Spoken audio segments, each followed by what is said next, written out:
भास्कर देवाय तेजो राशे नमोस्तुते।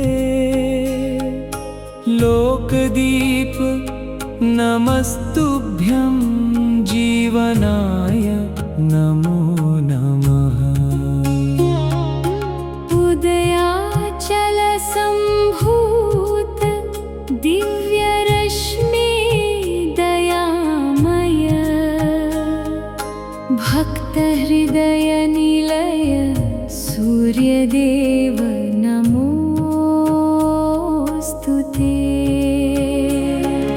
स्वर्णवर्ण महातेजो विश्वदीप्ति विवर्धन अज्ञानतमसः हन्ता प्रभाकर नमोस्तुते। पद्मबन्धु विभो देव सर्वलोकैकचक्षुषे करुणामृतवर्षेण पालयस्व नमोस्तुते। आरोग्यं बलमायुष्यं सौख्यं शान्तिं प्रयच्छ मे। धर्मार्थकाममोक्षाणां दातारं त्वां नमाम्यहम्। रक्ताम्बरधरं देवं रथारूढं दिवाकरम् सप्ताश्ववाहनं वन्दे लोकनाथं सनातनम्। जय सूर्य जगन्नाथ जय भानुदयानिधे जय आदित्य देवेश त्राहि मां शरणागतम्। भास्कराय नमस्तुभ्यं रवये लोकसाक्षिणे। नित्यं मे हृदि तिष्ठ त्वं भक्तिं मे परिपालय। दीप्तकान्तिं महाशान्तिं विश्वरूपं सनातनम्। सर्वलोकप्रदीपं त्वां प्रणमामि दिवाकरम्। सर्वरोगहरं देवं सर्वदुःखविनाशनम्। सर्वसौभाग्यदातारं भास्करं प्रणमाम्यहम्।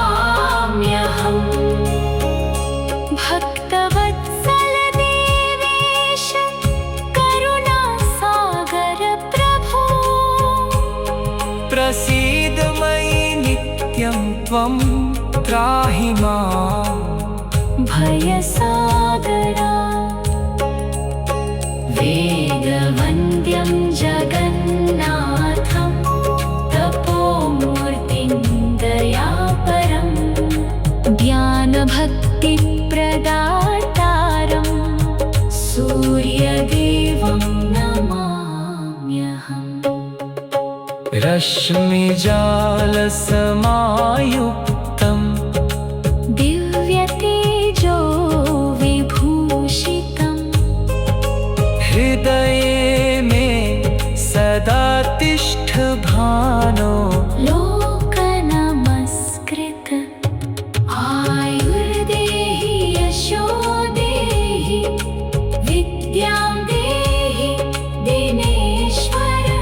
बलं बुद्धिं च मे देहि भक्तिं देहि दिवाकर। ॐ भास्कराय नमो नित्यम्। ॐ आदित्याय नमो नमः।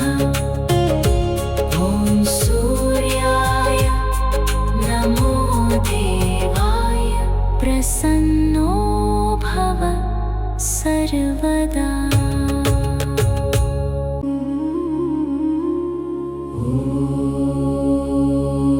भास्कराय नमो नित्यम्। ॐ आदित्याय नमो नमः। ॐ नमो भास्कर देवाय तेजोराशे नमोस्तुते। लोकदीप नमस्तुभ्यं जीवनाय नमो नमः। उदयाचल सम्भूत दिव्यरश्मि दयामय। भक्तहृदय निलय सूर्यदेव नमोस्तुते। स्वर्णवर्ण महातेजो विश्वदीप्ति विवर्धन। अज्ञानतमसः हन्ता प्रभाकर नमोस्तुते। पद्मबन्धु विभो देव सर्वलोकैकचक्षुषे। करुणामृतवर्षेण पालयस्व नमोस्तुते। आरोग्यं बलमायुष्यं सौख्यं शान्तिं प्रयच्छ मे। धर्मार्थकाममोक्षाणां दातारं त्वां नमाम्यहम्। रक्ताम्बरधरं देवं रथारूढं दिवाकरम्।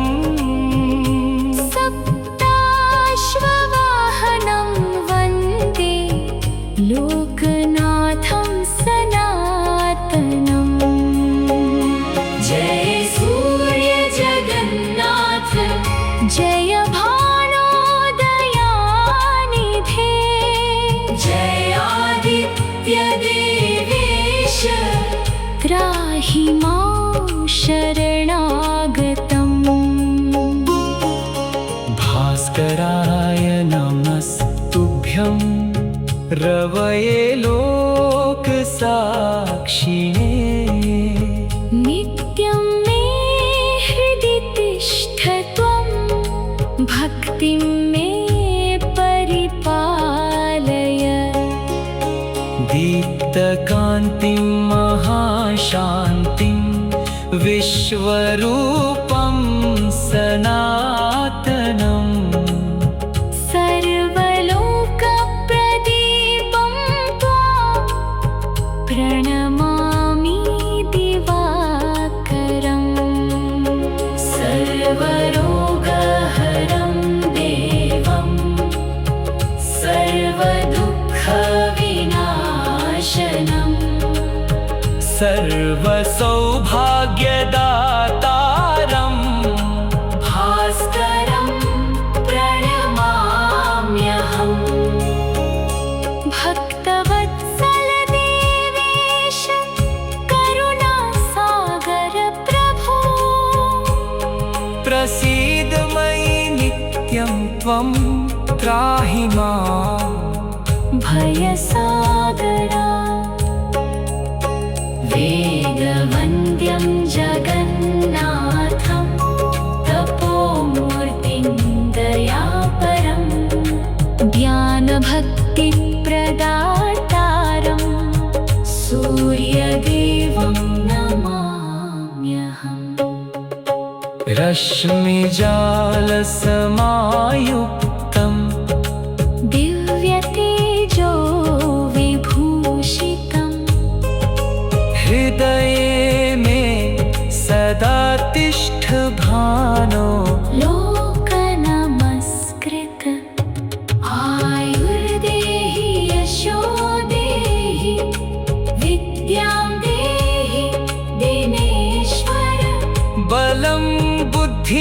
च मे देहि भक्तिं देहि दिवाकर। ॐ भास्कराय नमो नित्यम्। ॐ आदित्याय नमो नमः। ॐ सूर्याय नमो देवाय। प्रसन्नो भव सर्वदा।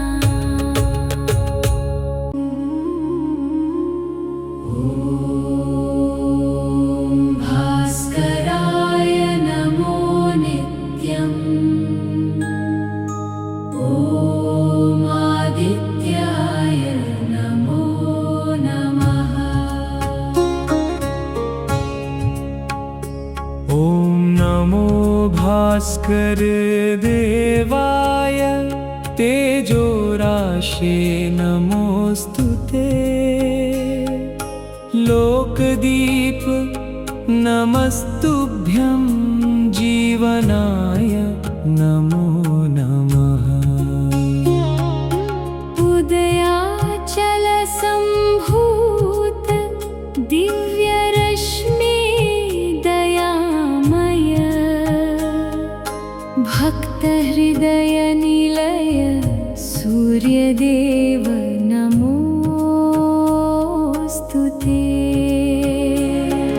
स्वर्णवर्ण महातेजो विश्वदीप्ति विवर्धन। अज्ञानतमसः हन्ता प्रभाकर नमोस्तुते। पद्मबन्धु विभो देव सर्वलोकैकचक्षुषे। करुणामृतवर्षेण पालयस्व नमोस्तुते। आरोग्यं बलमायुष्यं सौख्यं शान्तिं प्रयच्छ मे। धर्मार्थकाममोक्षाणां दातारं त्वां नमाम्यहम्। रक्ताम्बरधरं देवं रथारूढं दिवाकरम्।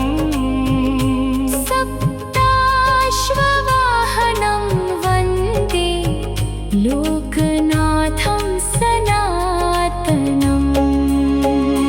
जय सूर्य जगन्नाथ जय भानोदयानिधे।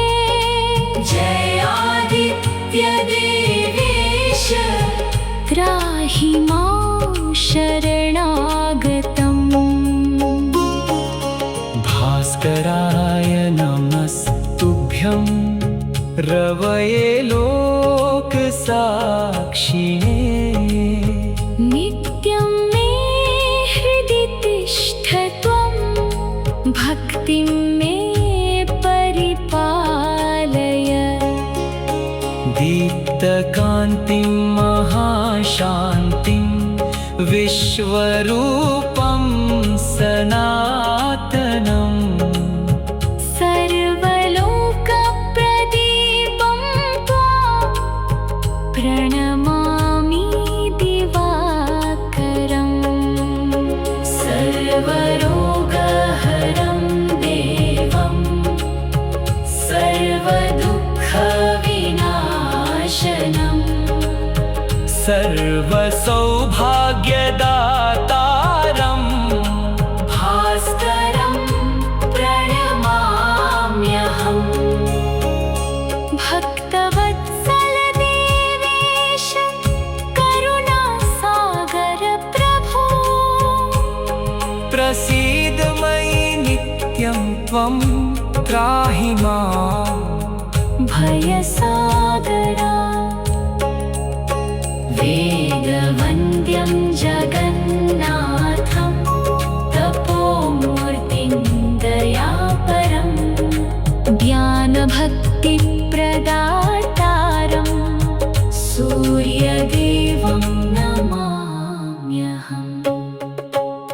रश्मिजालसमायुक्तम् दिव्यतेजो विभूषितम् हृदये मे सदा तिष्ठ भानो लोकनमस्कृत आयुर्देहि यशो देहि विद्यां देहि दिनेश्वर बलं बुद्धिं च मे देहि भक्तिं देहि दिवाकर ॐ भास्कराय नमो नित्यम् ॐ आदित्याय नमो नमः ॐ सूर्याय नमो देवाय प्रसन्नो भव सर्वदा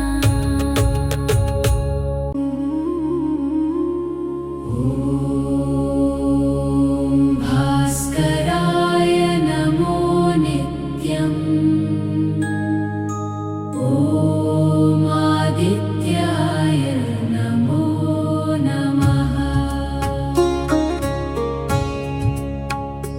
ॐ नमो भास्कर देवाय तेजोराशे नमोस्तुते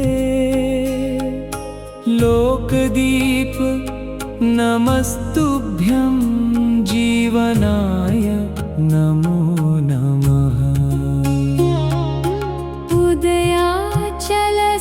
उदयाचलसम्भूत दिव्यरश्मि दयामय भक्तहृदयनिलय सूर्यदेव नमोऽस्तुते स्वर्णवर्ण महातेजो विश्वदीप्ति विवर्धन अज्ञानतमसः हन्ता प्रभाकर नमोऽस्तुते पद्मबन्धु विभो देव सर्वलोकैकचक्षुषे करुणामृतवर्षेण पालयस्व नमोऽस्तुते आरोग्यं बलमायुष्यं सौख्यं शान्तिं प्रयच्छ मे धर्मार्थकाममोक्षाणां दातारं त्वां नमाम्यहम् रक्ताम्बरधरं देवं रथारूढं दिवाकरम्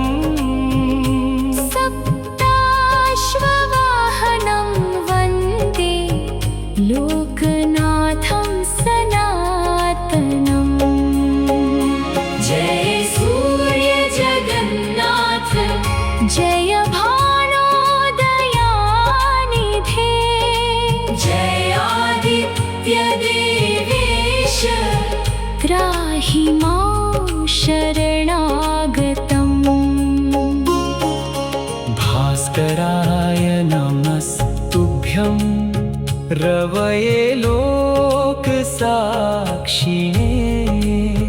नित्यं मे हृदि तिष्ठ त्वं भक्तिं मे परिपालय दीप्तकान्तिं महाशान्तिं विश्वरूपं सनातनम् सर्वलोकप्रदीपं त्वां प्रणमामि दिवाकरम् सर्वरोगहरं देवं सर्वदुःखविनाशनम् सर्वसौभाग्यदातारम् भास्करं प्रणमाम्यहम् भक्तवत्सल देव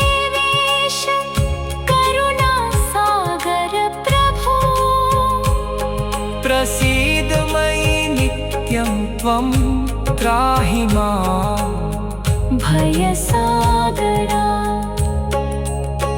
वेदवन्द्यं जगन्नाथं तपोमूर्तिं दयापरं ज्ञानभक्तिप्रदातारं सूर्यदेवं नमाम्यहम्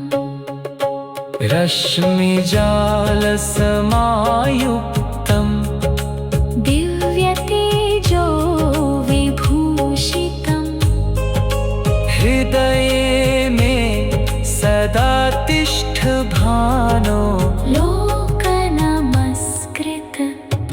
आयुर्देहि यशो देहि विद्यां देहि दिनेश्वर बलं बुद्धिं च मे देहि भक्तिं देहि दिवाकर ॐ भास्कराय नमो नित्यम् ॐ आदित्याय नमो नमः ॐ सूर्याय नमो देवाय प्रसन्नो भव सर्वदा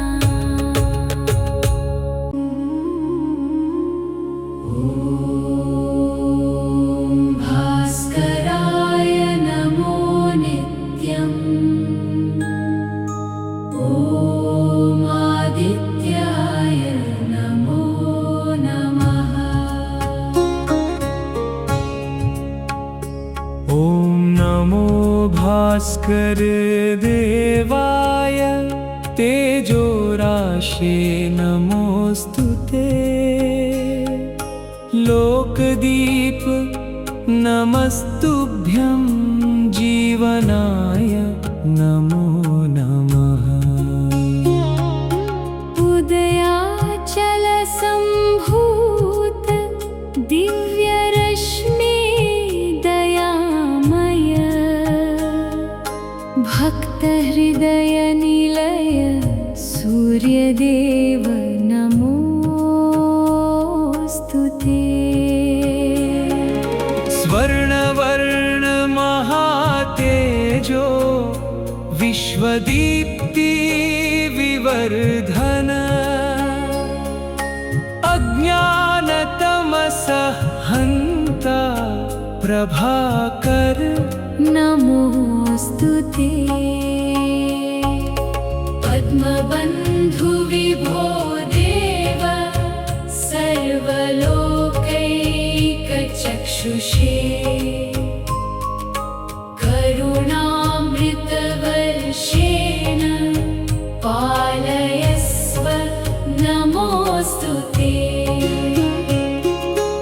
आरोग्यं बलमायुष्यं सौख्यं शान्तिं प्रयच्छ मे धर्मार्थकाममोक्षाणां दातारं त्वां नमाम्यहम् रक्ताम्बरधरं देवं रथारूढं दिवाकरम् सप्ताश्ववाहनं वन्दे लोकनाथं सनातनम् जय सूर्य जगन्नाथ जय भानोदयानिधे जय आदित्य देवेश त्राहि मां शरणागतम् भास्कराय नमस्तुभ्यं रवये लोकसाक्षिणे नित्यं मे हृदि तिष्ठ त्वं भक्तिं मे परिपालय दीप्तकान्तिं महाशान्तिं विश्वरूपं सनातनम्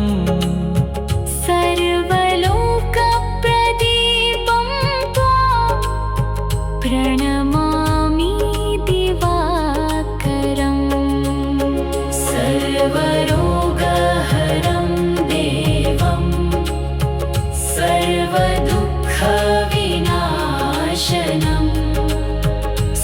सर्वसौभाग्यदातारम् भास्करं प्रणमाम्यहम् भक्तवत्सल देवेश करुणासागर प्रभो प्रसीद मयि नित्यं त्वं त्राहि माम् भयसागरा